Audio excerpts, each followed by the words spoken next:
ভিকি জাভেদের কাছে আমার প্রশ্ন, সর্বপ্রথম যেটা, উনি রিসেন্টলি একটা ওয়েব সিরিজ নির্মাণ করেছে এবং এটা হয়েছে, এটা আমরা দেখতে পেরেছি। তো এখানে যে এক ব্যক্তি ছিল 90 দশকে, ওনার নাম ছিল আখা। উনি মনে করেন যে যারা আর কি ক্রিমিনাল, যারা আর কি সমাজে অনিয়ম কার্যকলাপ বা ক্রাইম করতো, তাদেরকে আইন শাস্তি দিত না, যার প্রেক্ষাপটে সে নিজেই শাস্তি দিত, মানে তাদেরকে হত্যা করতো, যারা আর কি অপরাধমূলক কাজ করতো বা যারা নিকৃষ্ট জঘন্য ব্যক্তি তাদেরকে মারতো।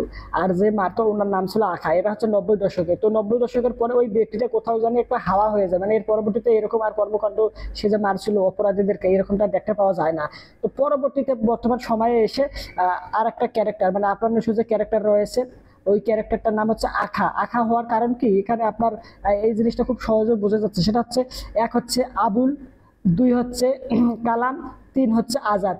আবুল, আবুলের এ, কালামের কে, আর আজাদের এ, আকা। ওকে, এটা খুব ভালোভাবেই আর কি জিনিসটা আর কি কমফোর্ট, মানে আর কি সুস্পষ্টভাবে বোঝা যাচ্ছে। কিন্তু 90 দশকে যে ব্যক্তি এভাবে মানুষ মারতো বা হচ্ছে অপরাধীদের মারতো, তার নামটা আখা কি কারণে রাখা হয়েছিল, এইটা আমার কাছে আর কি আমি এটা বুঝতে পারিনি। আমাকে দয়া করে জানাবেন যে সেই ব্যক্তি, যে ব্যক্তি 90 দশকে মানুষদেরকে মারতো, আই মিন ক্রিমিনালদেরকে মারতো, অপরাধীরা যারা করতো অপরাধ তাদেরকে মারতো, তার নামটা কেন আখা রাখা হয়েছিল বা তার নামটা কেন আখা, এটা আমার জানার খুবই আগ্রহ। দয়া করে আমাকে আপনারা কেউ জানাবেন।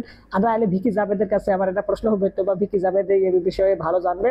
তো আর কি আমার, আর আপনাদের এই বিষয়ে কি মতামত অবশ্যই কমেন্ট করে জানান। ভিডিওটা লাইক দেন, চ্যানেলটা যদি সাবস্ক্রাইব করেন না থাকে সাবস্ক্রাইব করুন। সম্পূর্ণ ভিডিও দেখার জন্য আপনাকে জানাচ্ছি অসংখ্য ধন্যবাদ।